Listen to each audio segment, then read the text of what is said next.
لله رب العالمين والصلاة والسلام على سيد الأنبياء والمرسلين وعلى آله وأصحابه أجمعين أما بعد فأعوذ بالله من الشيطان الرجيم بسم الله الرحمن الرحيم إن أكرمكم عند الله أتقاكم صدق الله العلي العظيم وصدق رسوله النبي الكريم بآواز بلند پڑھے الصلاة والسلام عليك يا رسول الله الصلاة والسلام عليك يا رسول الله الصلاة والسلام عليك يا حبيب الله الصلاة والسلام عليك يا حبيب الله الصلاة والسلام عليك يا نبي الله الصلاة والسلام عليك يا نبي الله وعلى آلك وأصحابك يا نور الله وعلى آلك وأصحابك يا نور الله صلى الله تعالى عليك وسلم صلى الله تعالى عليه وسلم أصدق الصادقين سيد المتقين چشم و گوش وزارت پہ لاکھوں سلام مرتبہ حضرت صدیق قائد سید وہ ہر فضیلت کے ہیں جامع نبوت کے سوا سبحان اللہ دوستان محترم بنیادی عقیدہ یاد رکھ لیں نبیوں رسولوں کے بعد اگلی امتوں میں اور اس امت میں سب سے افضل ترین شخصیت سیدنا ابو بکر صدیق سبحان اللہ سبحان اللہ ان کے بعد پھر عمر فاروق اعظم ان کے بعد حضرت عثمان غنی ان کے بعد حضرت مولا علی رضی اللہ تعالیٰ عنہم اجمعین سرکار اعلیٰ حضرت کے فرمان کا خلاصہ ہے جو ان چاروں کو نہ مانے وہ بھی سنی نہیں چاروں میں سے کسی ایک کو نہ مانے وہ بھی سنی نہیں اور چاروں کو اس ترتیب سے نہ مانے وہ بھی سنی نہیں سبحان اللہ چاروں کو مانے بیعت وقت مانے اور اسی ترتیب سے مانے جس ترتیب سے ان کی خلافت ہے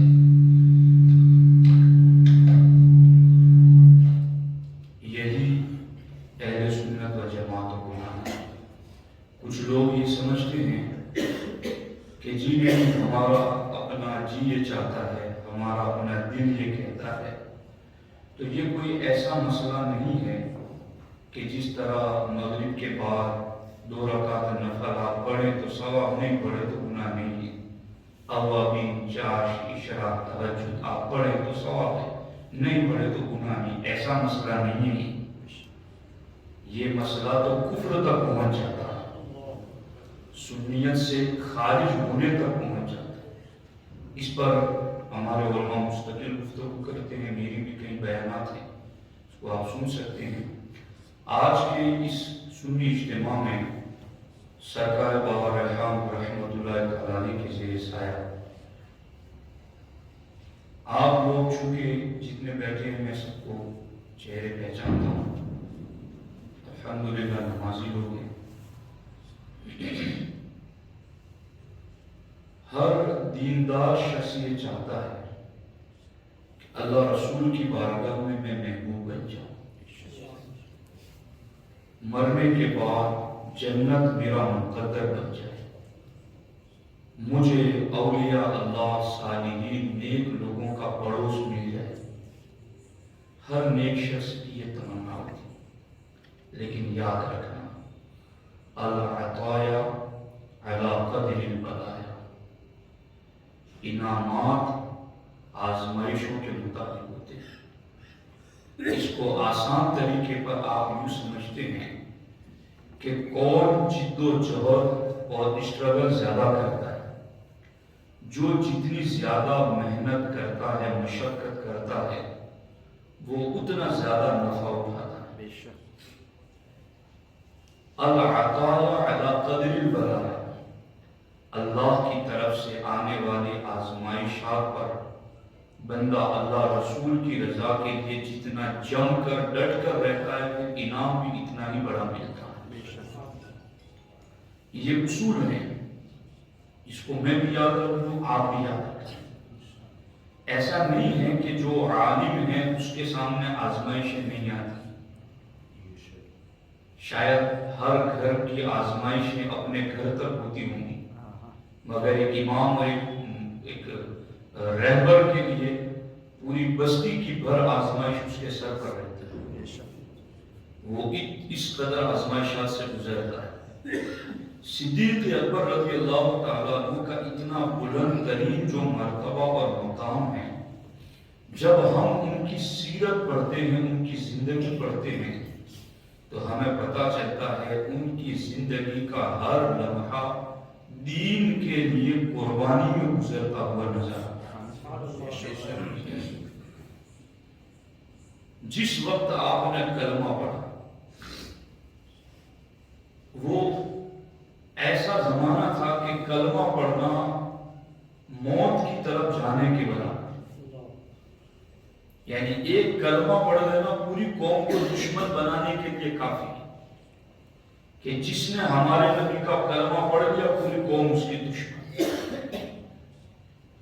مگر صدیق اکبر رضی اللہ تعالیٰ عنہ نے سب سے پہلے مردوں میں کلمہ پڑھا. سبحان اللہ سبحان اللہ. اچھا، آج کا جو مسلمان بالخصوص سنی مسلمان،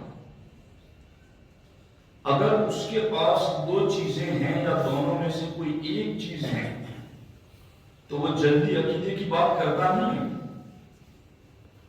وہ عمل کی بات بھی کرتے ہوئے ڈرتا ہے. اگر اس کے پاس کوئی بڑا منصب ہے، کوئی بڑا عہدہ ہے، یا اس کے پاس مال دولت زیادہ ہے، تو اب وہ دین کی جو باتیں ہیں، عقائد کی، عملیات کی، پرہیز کی، وہ ان ساری باتوں سے اپنے آپ کو دور رکھنا چاہتا ہے. جی میں بڑا ہوں قوم کا، تو مجھے ان باتوں میں نہ پاڑو، مجھے اس کی طرف نہ لے جاؤ. میں قوم کا بڑا سرمایہ دار مالدار ہوں، اس لیے ان چکروں میں نہیں پڑتا. صدیق اکبر کی ایک زندگی ذا مال جزیل فی قومی. سیدنا ابو بکر صدیق رضی اللہ تعالیٰ عنہ اپنی قوم کے بڑے سرمایہ دار تھے. اور دوسرا وَقَانَ إِلَيْهِ أَمْرُ الدِّيَّاتِ وَالْغَرِمِ. عرب میں جس زمانے میں اسلام کا اظہار ہوا اس زمانے میں کوئی باضابطہ سلطنت اور حکومت نہیں تھی کہ حکومت چلائی جا رہی ہو اور بادشاہ کی طرف سے فیصلے ہو رہے نہیں. تو پھر نظام سسٹم کیسے چلتا تھا؟ بنی ہاشم کے پاس کچھ عہدے تھے، بنو عبدالدار کے پاس کچھ عہدے تھے، بنو تیم کے پاس کچھ عہدے تھے، یعنی کچھ ڈپارٹمنٹ ان کے پاس، کچھ ڈپارٹمنٹ ان کے پاس، کچھ ان کے پاس، اور بس اس طرح سے ہی پوری قوم کی کشتی چل رہی تھی.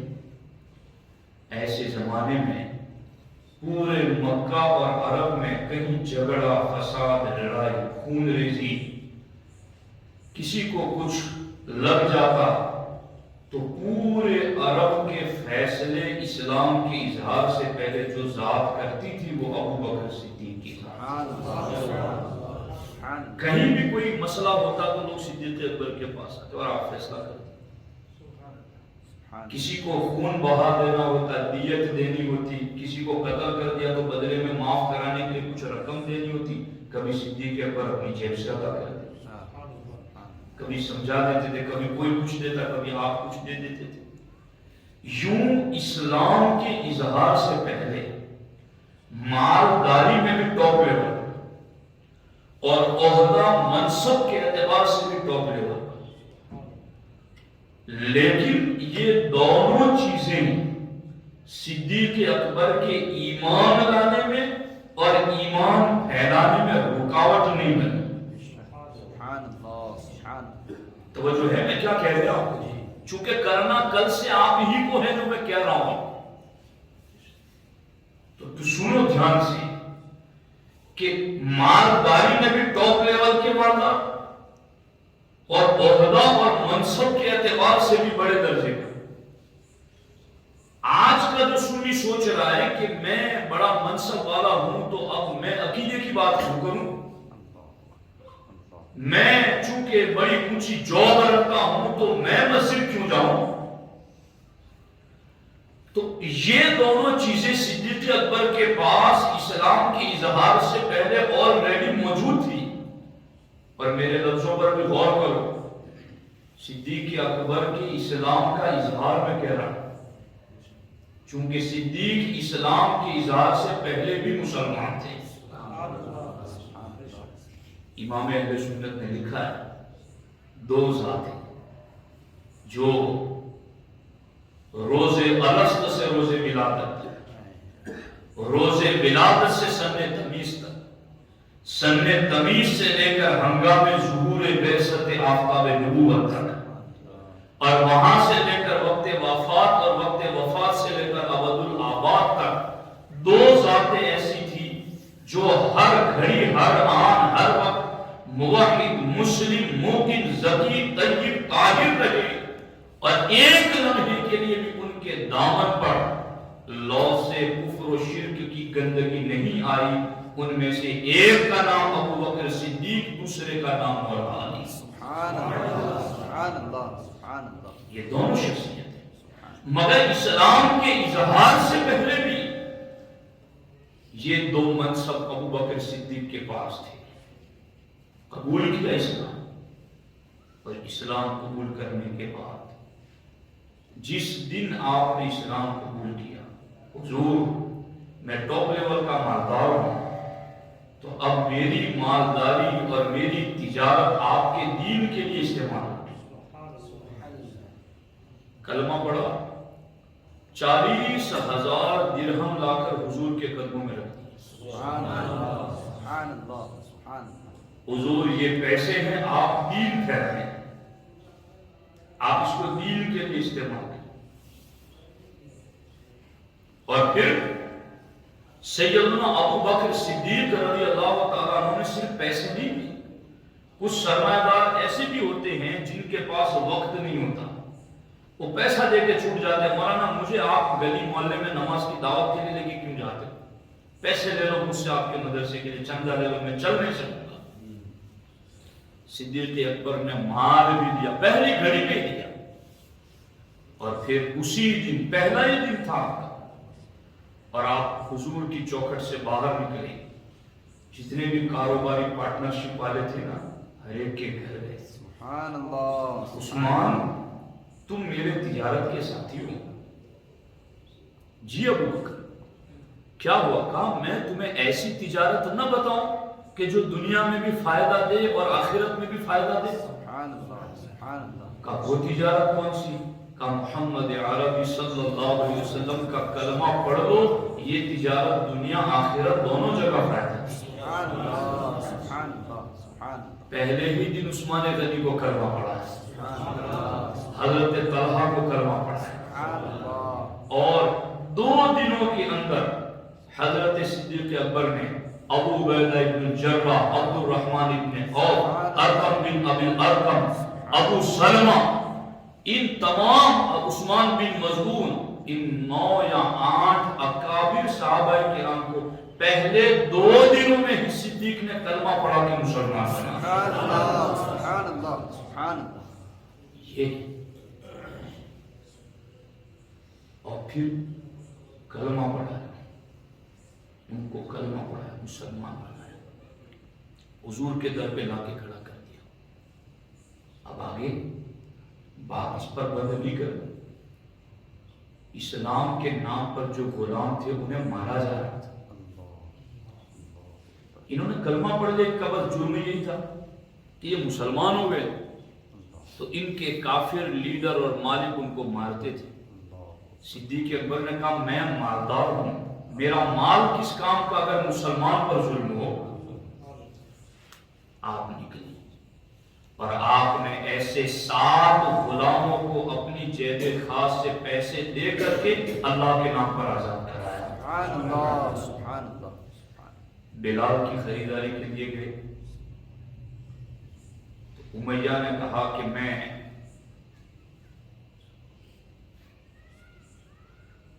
5 اوقیہ سونا لوں گا بلال کے گھر. 5 اوقیہ سونا، یہ آج کے ریٹ کے حساب سے 32 گرام، 32 تولہ سونا بنتا ہے. تو صدیق اکبر کو اس نے کہا کہ میں 32 تولے سونا لوں گا.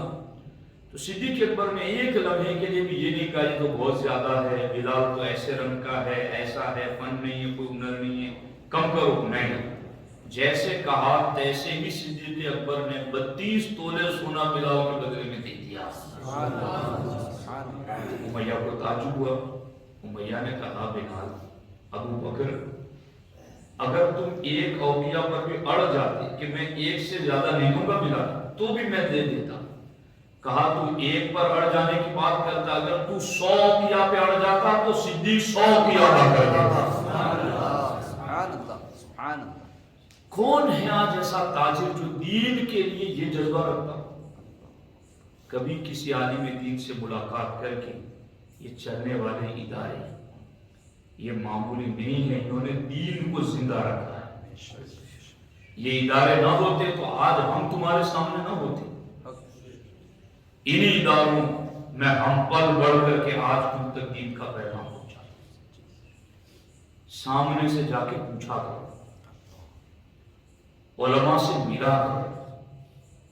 کوئی دین کے لیے ضروری کام ہو تو ہمیں مت بھول جانا ہے، ایسا کہا کرو.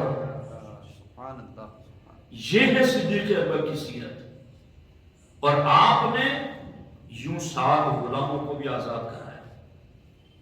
سرکار نے فرمایا ابو بکر ایک رات آئے گی مجھے اور تمہیں مکہ چھوڑ کے مدینہ جانا ہے. جس دن کہا صدیق اکبر نے اسی دن 2 اونٹنیاں خرید کے لا کے گھر باندھی اور خوب کھانا وانا کھلا کے اس کو موٹا تازہ فربا کر دیا. جب ہجرت کی رات آئی سرکار کی خدمت میں اونٹنی پیش کی، حضور اس پہ سوار ہو جائے. سرکار نے فرمایا اللہ تجھے رضوان اکبر عطا کرے. صدیق اکبر کہتے حضور یہ رضوان اکبر کیا ہے؟ کہا رضوان اکبر یہ ہے قیامت کے دن اللہ سارے انسانوں کو جدا دیدار کرائے گا، تجھے جدا دیدار کرائے. اب میں یہ جو باتیں کر رہا ہوں آپ کے سامنے اس لیے کر رہا ہوں کہ ہم جو دیندار لوگ ہیں جو اپنے آپ کو دیندار سمجھتے ہیں اور الحمدللہ ہیں، تو ہمیں بھی یہ سارے مرتبے چاہیے نا. تو کیا ہے قربانیاں ہمارے پاس؟ کیا دین کے لیے کبھی ایک قدم چلتے ہیں؟ کیا دین کے لیے کبھی کچھ برداشت کرتے ہیں؟ اور صرف یہ نہیں کہ اونٹنیاں لا کر رکھتی، گھر میں صرف 5000 درہم تھے صدیق اکبر اور ہجرت کی رات جانا تھا. ایسا نہیں کہ 1000 روپے گھر والوں کے لیے رکھ دوں اور 4000 لے کے جاؤں. نہیں، 5 کے 5000 پورے ساتھ میں لی. کب میرے نبی کو کیا ضرورت پڑے میرے ساتھ میرا مال ہونا چاہیے تاکہ مال میرا ہو، حضور پر خرچ ہوتا. صدیق سے یہ بھی تو پوچھا گیا تھا صدیق تمہیں کیا پسند ہے؟ صدیق اکبر کہتے حضور مجھے 3 چیزیں پسند ہیں، ان 3 میں سے ایک یہ کہ مال میرا ہو آپ پر خرچ ہوتا. مجھے یہ چیز پسند. مدینے آئے، مسجد نبوی کی زمین خریدی، 2 بچوں کی دی، سہل اور سہیل کی. پیغام بھیجا تو ان 2 بچوں نے کہا کہ ہم حضور سے اس کی قیمت نہیں دیں گے. سامعونی بحاجتکم ھذا، اسد بن زرارہ کی کفالت میں جو 2 بچے تھے تو سرکار نے کہا کہ یہ ہم بیچو گے. تو ان دونوں بچوں نے کہا حضور ہمیں آپ سے قیمت کیا ہے؟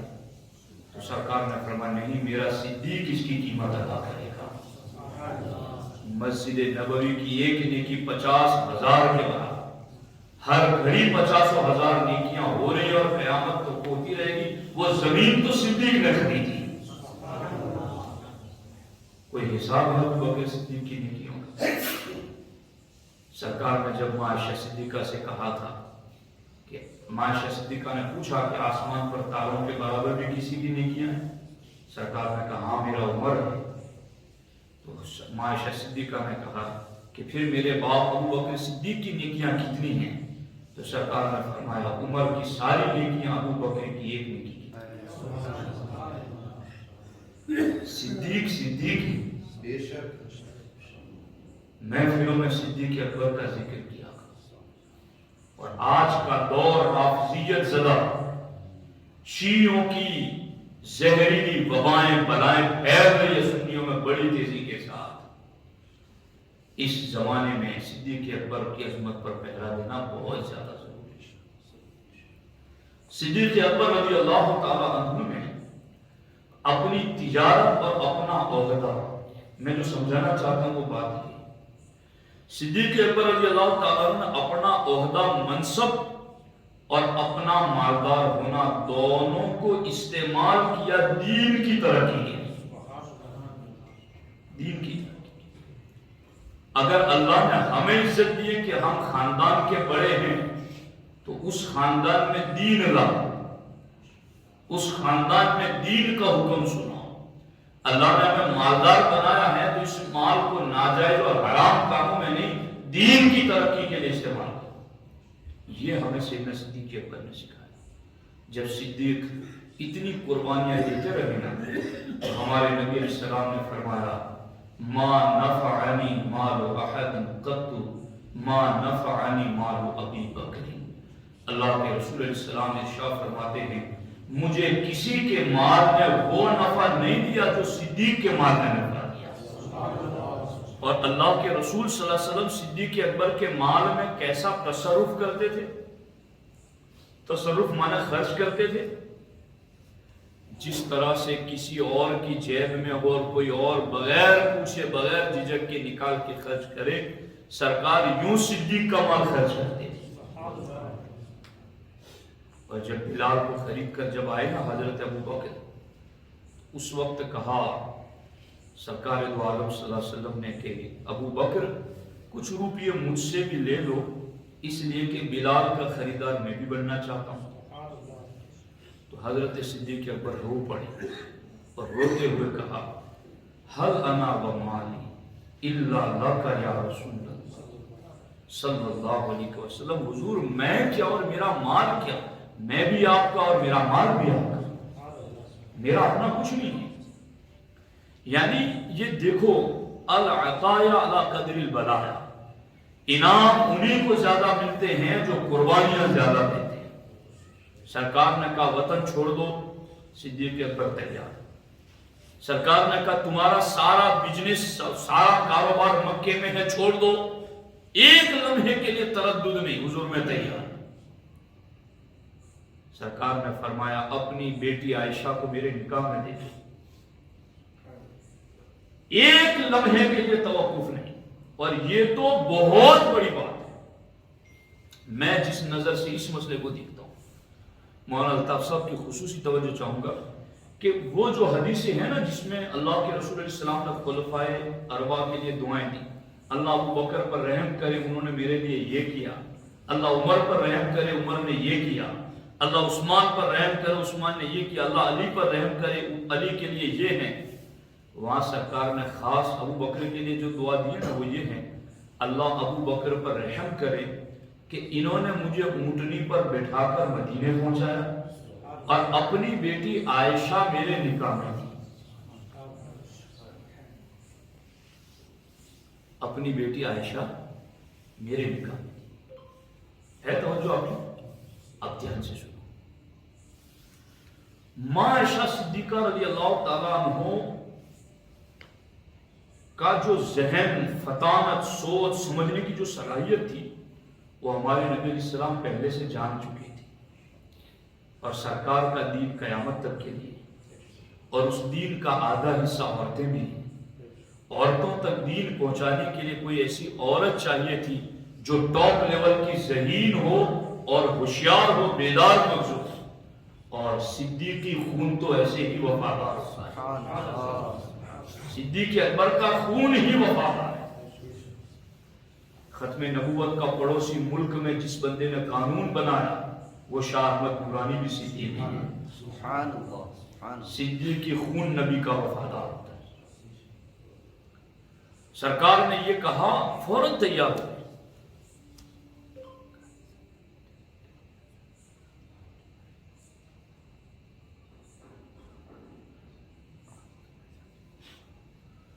دوستان محترم، تو سیدنا ابو بکر صدیق رضی اللہ تعالیٰ نے مال کے اعتبار سے بھی اتنی بڑی قربانی دی، وطن چھوڑنے کے اعتبار سے بھی قربانی دی، اپنی بیٹی نبی کے نکاح میں دینے کے اعتبار سے بھی قربانی دی۔ صدیق اکبر جانتے تھے نا کہ حضور کی عمر 55 سال کی ہو چکی تھی اور معاشہ صدیقہ کی عمر 9 سال کی تھی.